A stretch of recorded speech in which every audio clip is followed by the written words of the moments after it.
9/11. And there's more.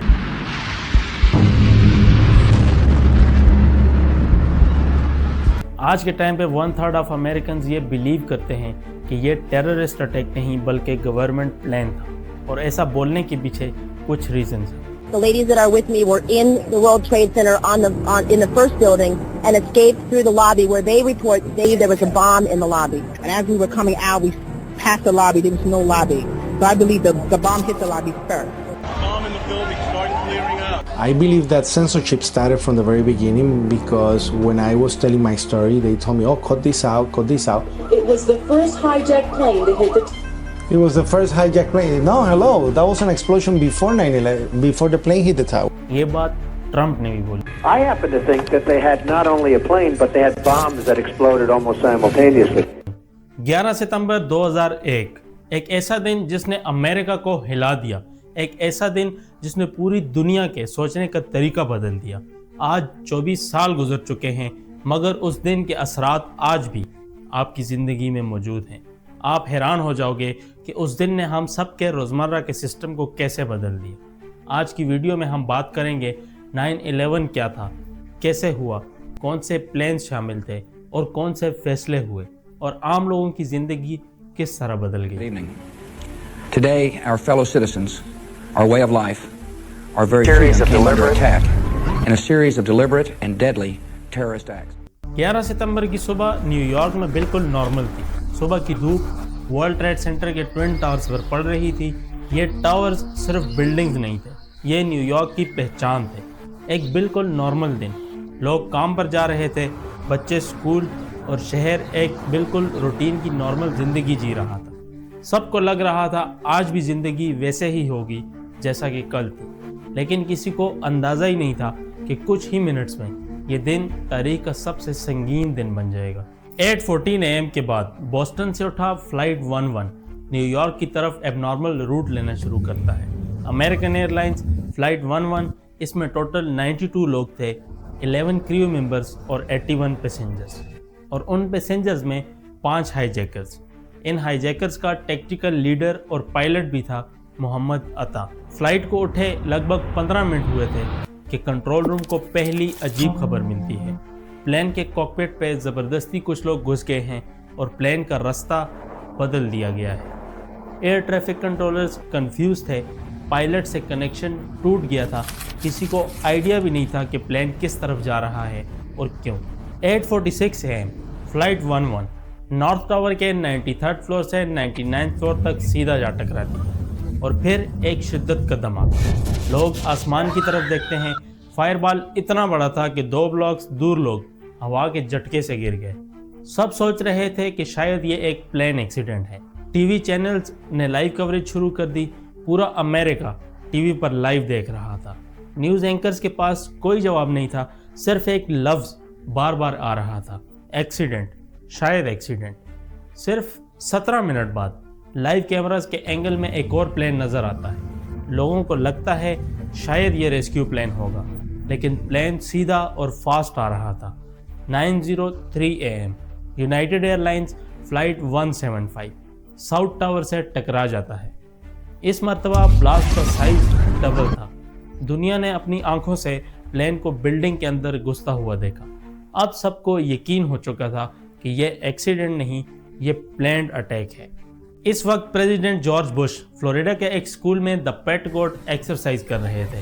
ان کے chief of staff نے ان کے کان میں کہا امریکہ پر اٹیک ہو چکا ہے، لیکن بش کلاس میں ہی بیٹھے رہے۔ اگلے 7 منٹ تک وہ کلاس میں ہی بیٹھے رہے، تصویریں بنوائیں، بچوں سے بات کی، اور بعد میں انہی 7 منٹس پر انہیں بہت تنقید کا سامنا کرنا پڑا۔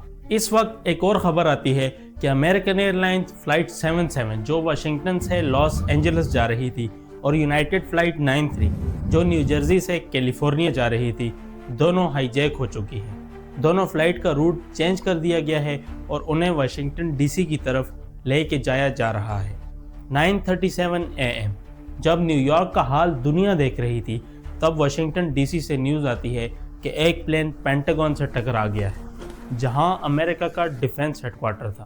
امریکہ کا ڈیفنس سینٹر اسموک سے بھر گیا۔ اب یہ بالکل کلیئر ہو چکا تھا، یہ کوآرڈینیٹڈ اٹیکس ہیں۔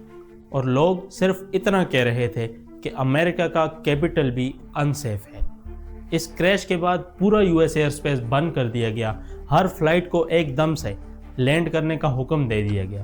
دوسری طرف کریش اور فائر کی وجہ سے ساؤتھ ٹاور کا سٹرکچر کمزور پڑ چکا تھا اور 9:59 AM پر ایک دم سے پوری بلڈنگ نیچے گر جاتی ہے۔ شہر دھول اور راکھ سے بھر جاتا ہے، لوگ بھاگنے لگتے ہیں اور فائر فائٹرز بلڈنگ کے اندر پھنسے لوگوں کو بچانے کی کوشش کر رہے تھے۔ اب سب کی نظر 4تھ پلین پر تھی، فلائٹ 93۔ لوگوں کو ڈر تھا یہ پلین وائٹ ہاؤس یا کیپٹل ہل سے ٹکرا سکتا ہے۔ پلین بہت لو فلائی کر رہا تھا، پلین کے اندر ہنگامہ ہوا، پیسنجرز نے ہائی جیکرز کو روکنے کی کوشش کی اور ایونچولی پلین کے اندر موجود لوگوں کی ریزسٹنس کی وجہ سے وہ پینسلوینیا کی ایک فیلڈ میں کریش ہو گیا۔ کوئی بلڈنگ ہٹ نہیں ہوئی، پر نیو یارک کو یہ پتہ تھا ایک اور ڈینجر ختم ہوا ہے۔ 10:28 AM نارتھ ٹاور بھی گر جاتا ہے۔ نیو یارک ایک جنگ کا منظر لگ رہا تھا، ہر طرف آگ، دھواں، چیخیں، راکھ اور ایک ہی سوال، آخر ہو کیا رہا ہے؟ دوپہر تک اندازہ ہو گیا تھا 3000 سے زیادہ لوگ جان سے گئے، 6000 سے زیادہ زخمی ہوئے، پینٹاگون دھول سے بھر گیا، ورلڈ ٹریڈ سینٹر بالکل گر چکا تھا۔ یہ نہ صرف امریکہ بلکہ پوری دنیا کے لیے ایک سب سے بڑا اٹیک ثابت ہوا۔ اٹیک کے بعد امریکہ کا پہلا ریئیکشن یہ تھا کہ انہوں نے 6 ہفتے میں ایک پاورفل بل بغیر کسی ڈیبیٹ کے پاس کر دیا، دا پیٹریٹ ایکٹ۔ اس ایکٹ کا مطلب تھا حکومت کسی بھی سٹیزن کی سپائنگ کر سکتی ہے، فون ریکارڈ ایکسیس کر سکتی ہے، ڈاکیومنٹس اور پرسنل انفارمیشن سیکریٹلی لے سکتی ہے۔ جوڈیشری کے پاورز کم کر دیے گئے، اس کا نام سیکیورٹی تھا، لیکن اصل میں یہ لوگوں کی پرائیویسی کے خلاف سب سے بڑا قدم تھا۔ 9/11 کو وجہ بنا کر لوگوں کی فریڈم کم کر دی گئی۔ 12 سال بعد ایڈورڈ سنوڈن نے دنیا کو بتایا NSA روزانہ لاکھوں امریکنز کے فون ریکارڈ سیکریٹلی کلیکٹ کر رہی تھی۔ آج جب آپ ایئرپورٹ جاتے ہیں، full body scan, boarding pass scan, passport scan, shows اتار کر چیکنگ، لیکوڈ لیمٹ، لیپ ٹاپس ہیں تو الگ رکھنا، پاسپورٹ چیک، یہ سب 9/11 کے بعد شروع ہوا۔ 2001 سے پہلے دنیا میں ایئرپورٹ سیکیورٹی بہت بیسک تھی، لوگ 20-30 منٹ پہلے آ کر فلائٹ پکڑ لیتے تھے۔